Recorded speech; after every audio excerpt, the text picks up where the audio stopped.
you recall in one of our classes, and I know this may stretch the memory cells a little bit, but do you recall us having a conversation around continuity and consistency? Yes, I do. Do I you don't recall remember a whole lot about the conversation, but I do remember that. Yeah. what vaguely do you recall? That it is good to be consistent in things. People will trust you more. People will believe in you more. I know personally, if I'm more consistent and follow through with things, then I believe in myself more. I care about my self worth more. In August's newsletter, I talked about expectations versus agreements. You remember we talked a lot about that in class, right? Yeah, Expectations and agreements have a lot to do with continuity and consistency. True. true. Very true. Yeah. And continuity and consistency, I'm going to throw this out there for us to talk about. They can be problematic. Let me give you an example. Okay. Let's say you've known me for so many years and I've taken you to the airport numerous times. And it seems like a standard thing. I always offered it round trip.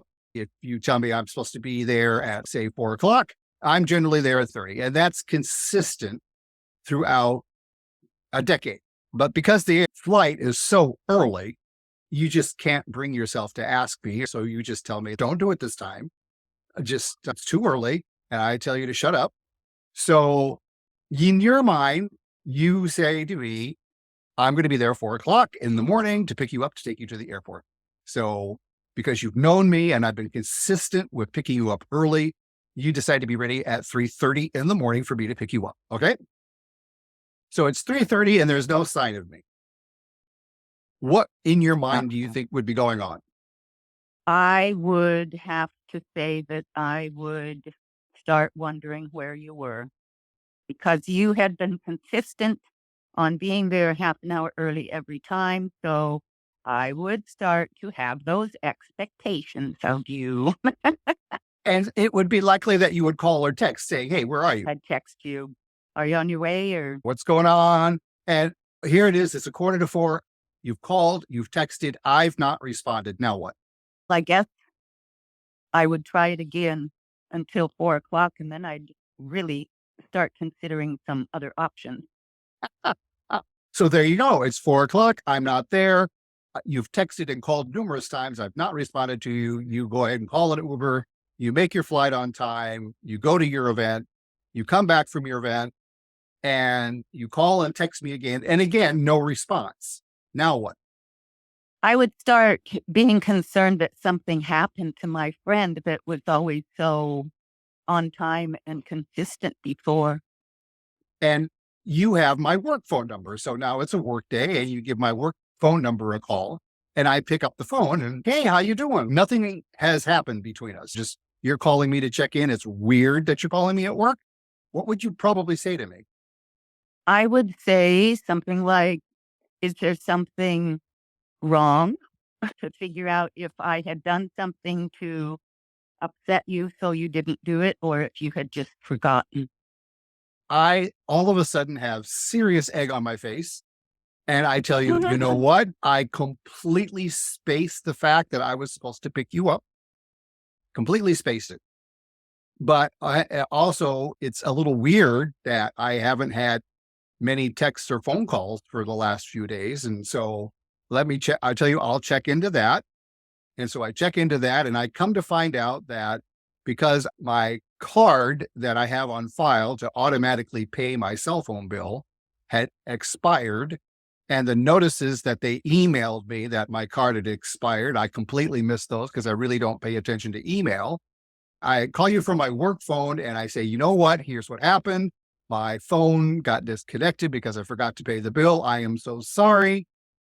Now what? I guess you just go on from there. But the next time Uh-huh. I would just plan on my own.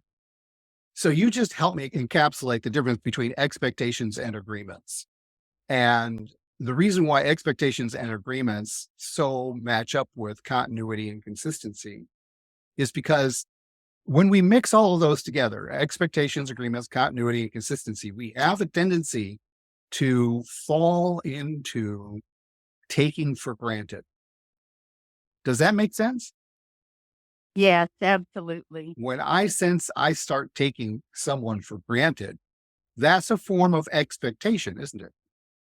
Another topic that I think is important for folks to grapple with: enabling.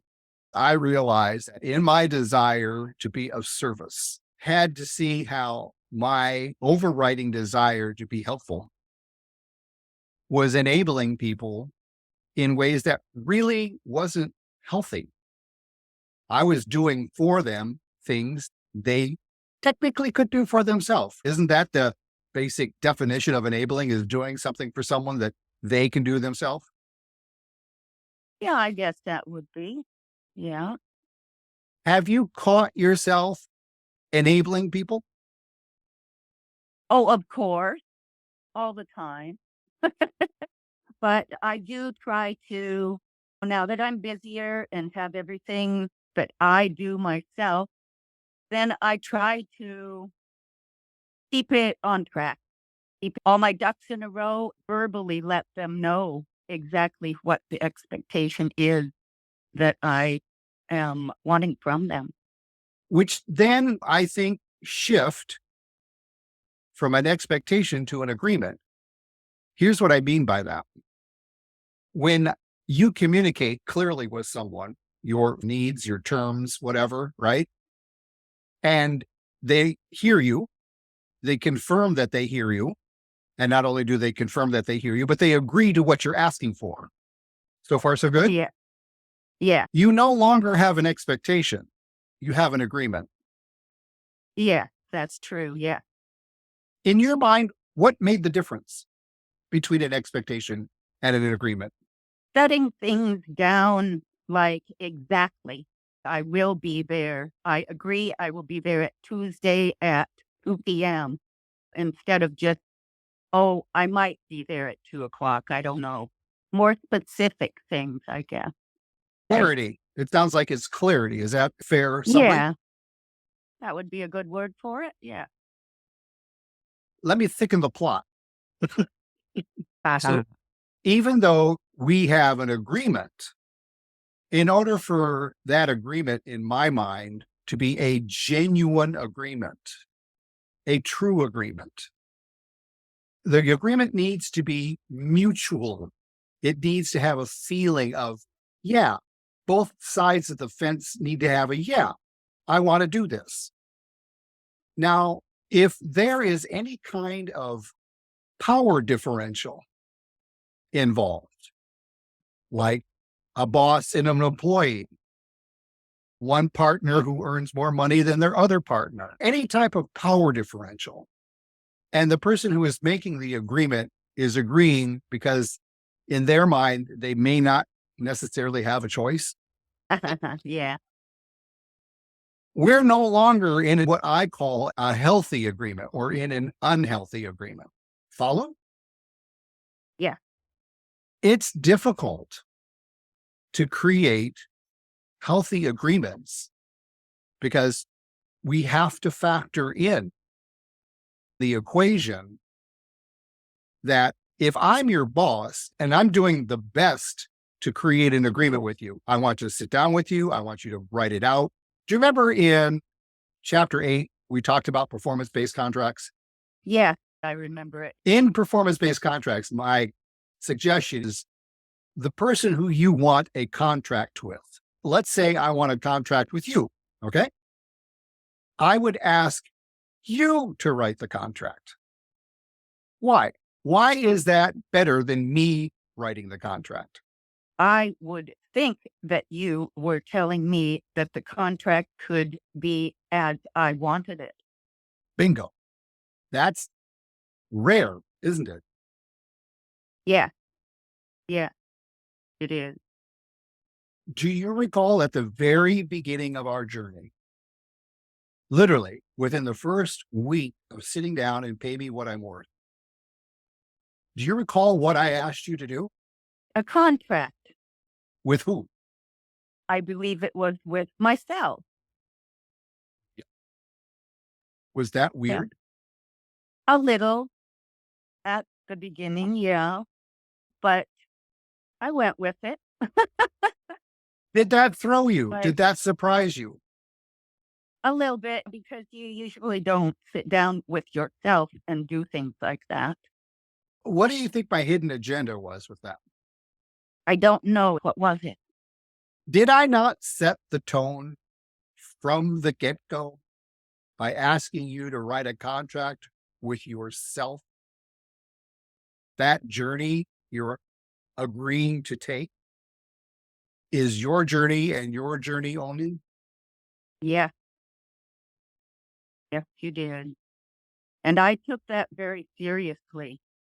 I don't Hey, know if yes, anybody you did. else did, but I did. I really wanted to help myself. I really wanted to straighten myself out, my thinking out, and have a better, happier life. So I took that very seriously and I did help myself. And I stuck to my contract with myself with it too. Yes. I'm bringing this out, ladies and gentlemen, who are listening to this later down the line. Cheryl is one of the handful of people that I am absolutely eternally grateful for the level of work that you did for yourself. Cheryl, could you see yourself going back to the old Cheryl ever? Oh, absolutely not. No way. Not even a little bit of that. No, no. If I start slipping, I start thinking along a different line. What the heck am I thinking? Straighten up. No, no, By the tone in your voice, you're like, ew, no. no. I see those qualities, shall I say, in other people. And I think I used to be that way. I am so glad that I found a way to help myself and drug myself out of that because I just would not want to be living that sorrowful life now, filled with doubt, shame, guilt, worry. No, it's just not worth it. If you realize you're living like that and there is an out and other people have had it, I would go for it. I feel so much better, so much more in balance and everything. It's just wonderful. Smiling, smiling, smiling. I'm bringing this up because I'm going to make another leap here. Smack me down if I'm wrong or tell me how it's accurate. From the work that you've done, have you shifted away from expectations and towards agreements more than before? Yes, yes. And I do find myself using the tools that we learned in class so that I can get it more into an agreement instead of just an expectation. Because an Even with expectation yourself. is fun. Yes, yeah, So now I would say continuity, consistency are working in your favor. yeah, Continuity and consistency at the time of this event, it's August. We're now about to head into the traditional September, October, November, December, fourth quarter time of year. And as I get older, it seems like the holiday mix gets earlier and earlier every year. I already have people commenting about the holidays are coming. Once upon a time, I didn't hear that kind of statement until October. Now I'm hearing it in August. This expectation that the holidays, okay, what are you expecting from the holidays? And are you expecting it because you're so stuck to continuity and consistency? Meaning, because tradition mandates you have to do A, B, and C in the upcoming months, right? yeah. Can you recall a time, Cheryl, where you purposefully asked people to let go of a tradition? Yeah, more recently because lives have changed. So we just have changed traditions over the years. My holiday traditions are nothing like they used to be for me at all. So yeah, a lot of Ah, yeah. Mhm. And when you started approaching people about changing the tradition, what do you recall was being felt by other people? I think most of the other people welcome the change. Tone it down and not do so much, just have dinner and stuff like that instead of the whole 9 yards. Yeah, just more relaxed atmosphere on all the holidays and stuff, so people were open to that. Anybody would rather have less stress these days, I think. So Yeah. it sounds like you gave people a pretty good heads up, right? You just didn't change it on the fly when it would normally be happening. You gave people a heads up, things are going to be changing. Yes, months in advance. Okay, smart move. Why do I say it's a smart move? To let people know ahead of time so that it's not a big adjustment all of a sudden to them. Bingo. You have a way of updating the consistency and continuity. Follow? Yeah. Just like our computers. I don't know about you, but whenever I turn on my computer, I swear there's always one or two updates that need to happen to something, right? Yeah. I've gotten so used to the fact that there are going to be updates on things that that's part of my continuity and consistency. And it's more of an expectation. I really don't have any say over the updates. I either accept them or I don't. If I don't accept them, I run the risk of future problems. Yeah. So, what I'm suggesting to folks listening is when it comes to traditions, especially in the upcoming holidays, is it's really time now to start looking at what are your family and friends expecting? Why are they expecting it? Is it a form of routine or tradition? Two different things. We talk about the difference between a routine and a tradition in the newsletter. My goal here with today's experience is it's really difficult to go inside and look at traditions because the traditions generally are handed down in a way that it feels wrong to change them. Does that make sense? Yeah. Yeah. For example, I grew up, I'm the youngest of nine. And very early on, mom and dad decided that they were going to institute for Christmas a gift exchange between immediate brothers and sisters and mom and dad. So, mom and dad, and all my brothers and sisters, the tradition that started very early on is mom would write down each of our names on a separate sheet of paper. And then while we were having dessert at Thanksgiving, we would draw names out of a hat, and whatever name we drew, unless it was our own, that's who you got for your gift exchange. And that was pretty much the tradition for my life growing up until we were gathered at my eldest sister's house shortly after burying mom. All of my brothers and sisters were all gathered under the same roof. My father died way early on. Dad was out of the picture for most of my life. So we were sitting down and eventually we got around to talking about some of the family traditions. One of the traditions was the family reunion that was almost compulsory, according to mother. We were to show up at the same place, same time on the first Sunday after the 4th of July, unless you're having open heart surgery or some other emergency. The other tradition that I want to highlight here is we started talking about the family tradition of gift exchange. At that moment in time, I had to tell everyone I have a bit of confession to make. I told them that for over a decade, mom and I had rigged the gift exchange purposefully. They probably Oh, didn't no. know this. And honestly, no one really paid much attention to it. But early on, mom got into this thinning things out thing. She knew that she'd be having to sell the house. She did not want another dust collector or token or something to get rid of later. Yeah. She knew I was a minimalist. And she said, how does this sound? Why don't we do this when it comes to the gift exchange? I will leave your name out. I will leave my name out. You will always get me. I will always get you. I don't want anything and I know you don't want anything. So we're good. And I said, yes. And over the years, no one ever really questioned who got who. Yeah, it was hidden. Yeah, because we weren't really gathering together anymore.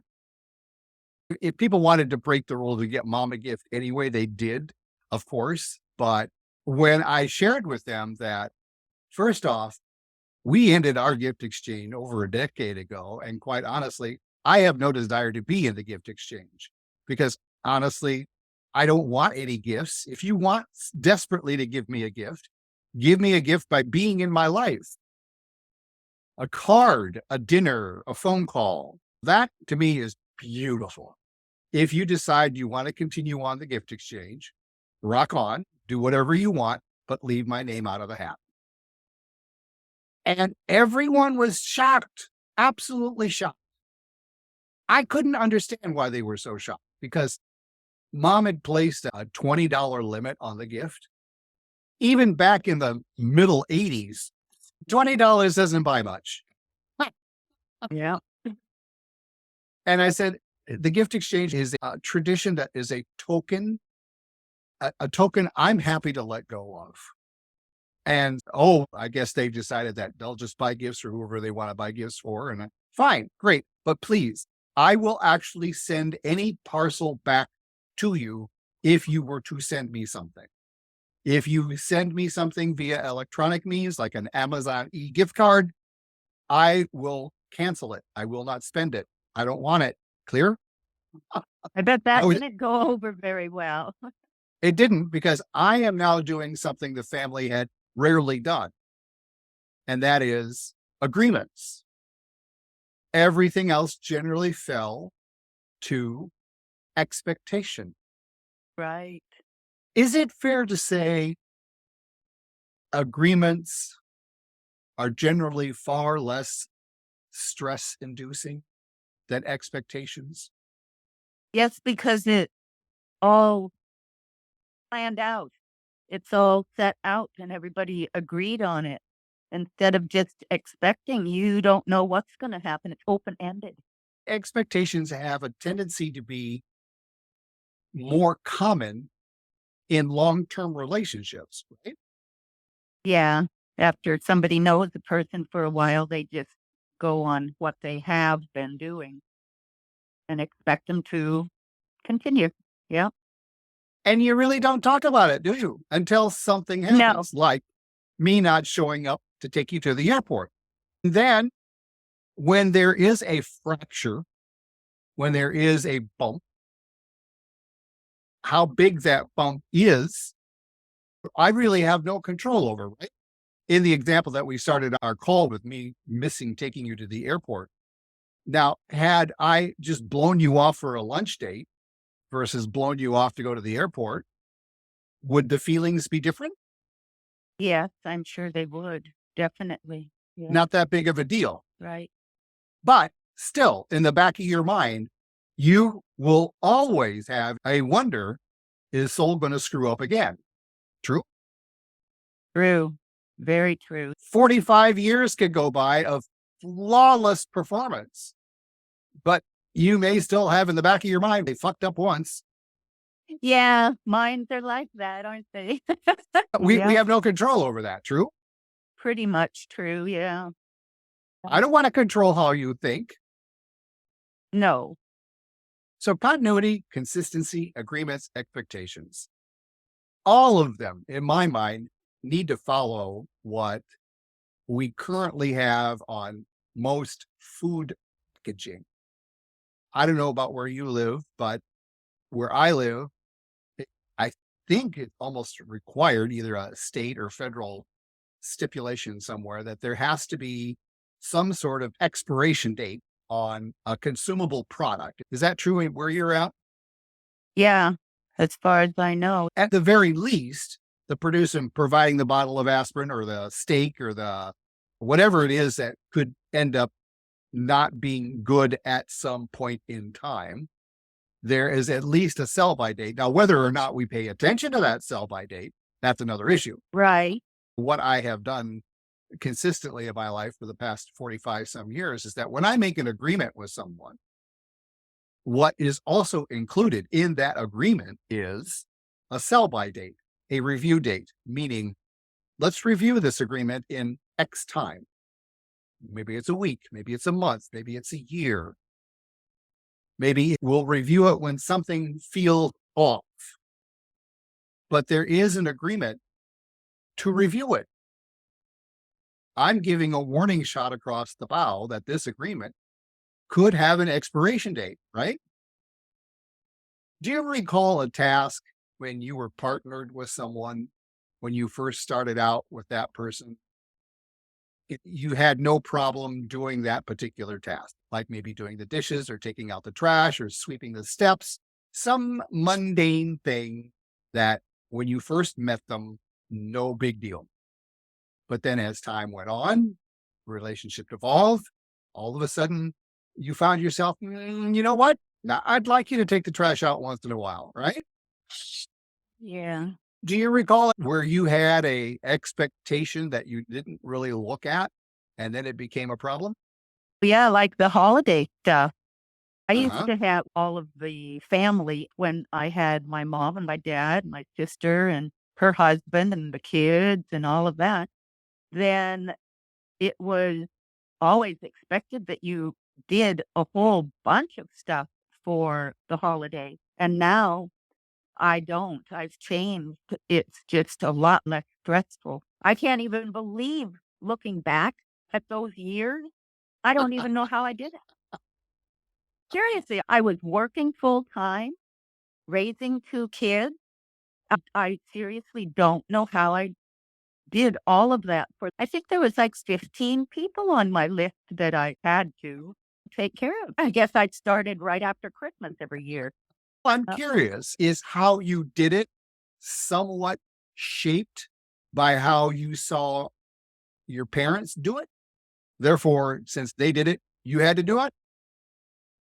yes, it was all shaped like that. We were expected to be there for dinner with the gifts, and we had the gift exchange. Everybody sat down, and yeah, it was all totally what they had done and what my grandparents had done.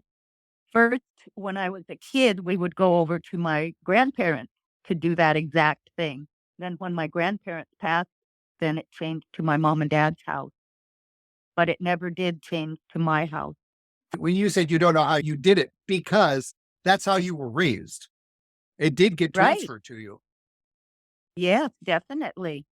Folks, that's what I mean about being really mindful about expectations, agreements, continuity, and consistency. It takes, to some degree, the willingness to get the shovel out, stick it in the ground, dig it up, break it apart, look at it, and go, ah, this is where this got planted. Then, once you have some refreshed memory of how a tradition was rooted deep inside you, now comes the real work, isn't it? Yeah. So much of what feeds doubt, guilt, shame, and worry. So much of that is more weighted on expectations than agreements. Cheryl, would you say that's a fair statement? Yes, definitely. Definitely. Because if you have an agreement, it's one thing, but if you have an expectation, it's usually one sided. Like my mom always expected us to be there for dinner, expected us to follow the norm, And if but you I didn't, never what followed. happened? Oh, geez. 6 months worth of Yep. harassment. Side eyes, comments. It is intriguing how doing the work within yourself, as I have had the blessed gift of taking so many journeys with so many people, I have had the chance to look inside myself quite a bit. And it is extraordinary how much of what I thought was value, good in my life once upon a time was absolutely the opposite. It was harmful. It was dysfunctional. But until I had the perspective of other people, until other people started telling me where a tradition came from, till other people started telling me where an agreement was made without really agreeing to it. They had to agree to it because that's what mom and dad said. That's not really Yeah. agreement. That's a commandment. There's a difference between a Right. commandment and an agreement. Yeah. Yeah. Definitely. I think I'll leave with the notion that an agreement has to feel good by everyone. Yeah. An agreement needs to literally feel good. It feels joyful. It feels helpful. It shows a level of compassion and concern, and everybody is on board with it willingly. They're not being forced in any way, shape, or form. And those type of agreements are rare. Again, thank you for this journey. When I have this moment to be able to take time and explore with students who have gone through the class and they've taken it to heart, by hearing what you have to say in these office hours, it helps me learn how you're learning. Did that make any sense? Yeah. I know you've been doing this for a long time. So you've seen a lot of different people and their reactions and how they grow. And so thank you for this time, Cheryl. You are helping me actually polish a topic that I'm going to be talking about down the line in a newsletter, the concept of grace. Is it fair to say, now that you've lived in Hawaii for so many years, Cheryl, that the concept of grace is very similar to living in the aloha spirit? Yeah, I guess you could say that. And from based on what you have shared in this journey, it sounds like you've gotten a lot more graceful with yourself. Is that true? I am not as hard on myself, and I do laugh at the things that I do sometimes instead of beating myself up. So, yes, that's true. Yum. That's something that no one can take away from you. True. True. True. Once you learn something, then nobody can take that away. It can get buried sometimes, but you get reminded of it and you'll shake back up into that. I bring this concept of losing something or having something taken away because I have a notion that over the next couple of years, as the United States goes through probably one of its most historic election cycles, there's going to be an election on more than just who is going to be installed in a chair. There is an election happening on the very foundation of what folks consider to be law and order or the basis of democracy. And for many who technically lose, they didn't win the ballot, that loss can trigger so much else in life. Since they've lost this, now what else are they going to lose? How much more am I going to lose? What is that going to trigger? For most people who lose things, they want it back. Right. Yeah. To what degree will you want it back? What are you willing to do? Are you willing to cut people out of your life? Are you willing to actually vote for laws that will kill them? People in Uganda did. They voted a person into power. That person signed laws that if I went to Uganda, I could be shot just for being who I am. So my point being, when it comes to agreements, expectations, continuity, and consistency, it's the long game, isn't it, that we have to keep in mind? Yeah? Yeah.